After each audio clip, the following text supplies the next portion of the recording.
네, 안녕하세요. 정방황입니다. 2023년도 첫 달이 지나가고 2월이 시작됐습니다. 2월엔 또 얼마만큼의 부수입을 벌게 될지 기대가 되는데요. 몇 달 전까지만 해도 다음 달엔 또 얼마나 벌 수 있을까 걱정부터 됐는데, 이제 이 부수입을 버는 것에 완전히 몰입하다 보니까 그 금액을 떠나서 이 자체를 즐기고 있다라는 생각이 드네요. 뚜렷한 목표가 생겨서 요즘 그 어느 때보다 힘차고 살아있음을 느낍니다.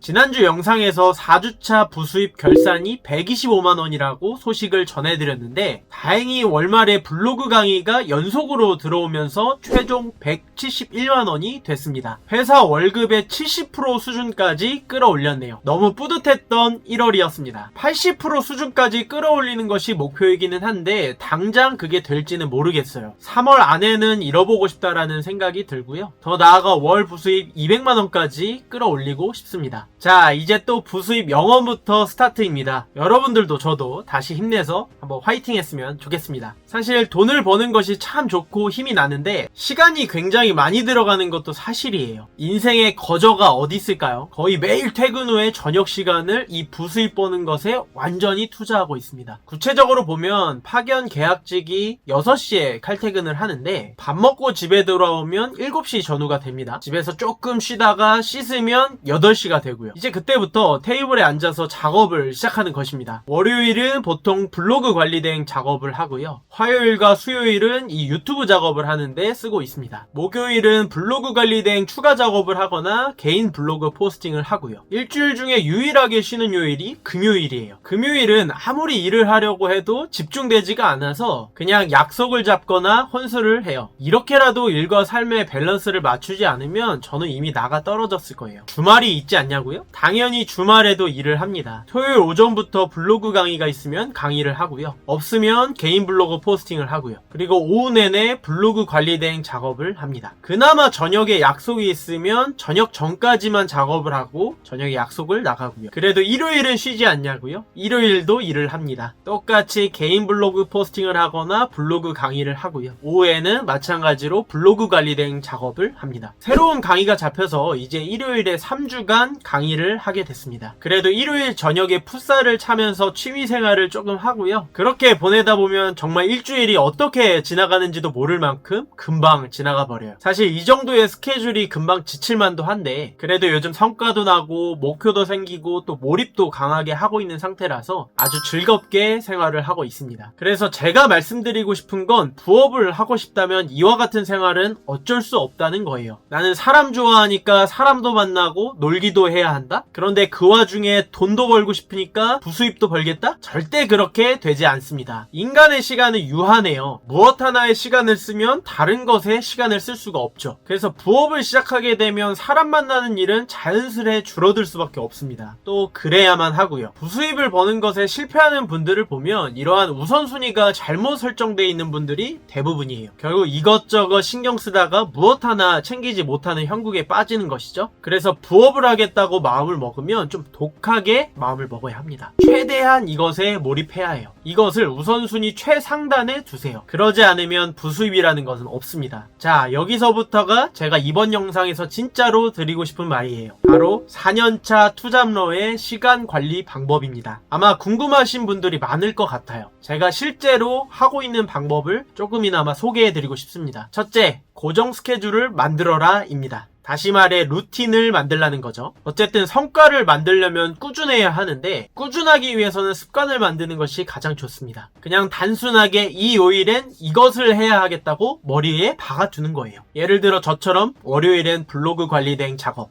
화요일엔 유튜브 작업, 이렇게 말이죠. 그렇다고 해서 무식하게 모든 요일을 일로 스케줄을 잡으시면 안 돼요. 여기서의 핵심은 쉬는 것도 노는 것도 스케줄화 하는 것입니다. 저 같은 경우는 금요일 저녁은 사람 만나는 날, 토요일 저녁은 약속 잡아도 되는 날, 이렇게 고정으로 박아두고 있어요. 아마 그렇게 하지 않았으면 진즉에 나가 떨어졌을 거예요. 이 부수입을 버는 것뿐 아니라 어떠한 성과를 거두는 것도 항상 장기 레이스예요. 그래서 그 레이스에서 쉽게 지치지 않는 법도 배워야 하죠. 그러려면 제때 쉬는 것도 아주 중요합니다. 안 그러면 번아웃이 올 수가 있어요. 두 번째는 무리하지 않는다입니다. 쉬는 것도 스케줄화 하란 얘기랑 비슷한데 스케줄을 잡을 때 너무 무리하게 잡지 말라는 거예요. 욕심만 많아서 할 수 있는 능력 이상으로 일을 잡게 되면 당연히 소화하지 못할 뿐더러 금방 일에 지쳐가지고 포기할 수가 있습니다. 어디까지나 자기 체력이 견딜 수 있는 정도로만 일을 잡아서 하세요. 적당히 라는 느낌보다는 못 견디기 바로 전까지 말이죠. 다시 한번 강조하지만 우리가 가는 길은 장기 레이스입니다. 결국 오래 버티는 사람이 이기는 거예요. 세 번째는 이것도 중요합니다. 유연해야 해요. 다 비슷한 얘기인데 만약 월요일에 해야 할 일을 피치 못할 사정으로 못하게 된다고 하면 또는 가끔 오는 게으름으로 못했다고 하더라도 너무 스트레스 받지 마시고 그 다음날 스케줄을 이어가세요. 해야 할 것을 못하면 굉장히 스트레스 받으면서 아예 모든 것을 포기해버리거나 좌절감에 깊이 빠지거나 그날 늦게까지 하다 다음날 컨디션을 망가뜨려 버릴 수가 있는데 그러지 마시고 그냥 바로 대안을 세우세요. 예를 들어 월요일 할 일을 목요일에 하고 목요일에 원래 할 일은 좀 덜 중요하니까 그냥 다음에 하는 걸로 해요. 그렇게 유연하게 대책을 세우면 됩니다. 너무 하나하나에 열내고 짜증내면 결코 오래 할 수가 없어요. 이미 벌어진 일을 받아들이고 빠르게 대안을 세우면 됩니다. 다음부터 그러지 않으면 되는 거죠. 사실 저도 일주일 단위로 봤을 때는 꾸준하고 성실하게 일을 해내고 있지만 요일을 보면 일이 하기 싫어서 미룰 때도 있고요. 그냥 누워서 시간을 보내버린 적도 있어요. 그럴 때는 그냥 에라 모르겠다 아예 쉬어버리고 빠르게 대책을 세워서 일에 빵꾸가 안 나도록 만듭니다. 우선순위에 따라서 취소해도 되는 일은 그냥 취소해버려요. 그렇게 해서 중요한 일에서 빵꾸가 안 나니까 일주일 단위로 봤을 때는 뭐 그렇게 문제가 생기지 않는 겁니다. 그렇게 마지막은 이 모든 게 꾸준하기 위한 목적이니까 결코 이 루틴 자체에 강박을 갖지 말라는 거예요. 막 정해놓은 시간을 못 지켰다고 스트레스 받지 말고 꾸준하기 위해서는 어떻게 해야 하는지 대책을 세우라는 것이죠. 강박을 가질 필요가 없습니다. 루틴은 루틴일 뿐이니까요. 오늘은 말이 길어졌는데요. 요즘 매일같이 늦게까지 일하는데 그래도 나름 즐기면서 일하고 있어서 이번 영상을 만들어 보았습니다. 이렇게 즐길 수 있었던 데는 목표에 강하게 몰입하고 있어서란 생각을 해봅니다. 오늘 영상은 이 정도로 마무리 해볼게요. 제 영상이 조금이라도 도움이 되셨다면 좋아요와 구독 한 번씩 꼭 눌러주시기 부탁드리고요. 저는 다음 영상으로 찾아뵙도록 하겠습니다. 지금까지 시청해주셔서 감사합니다.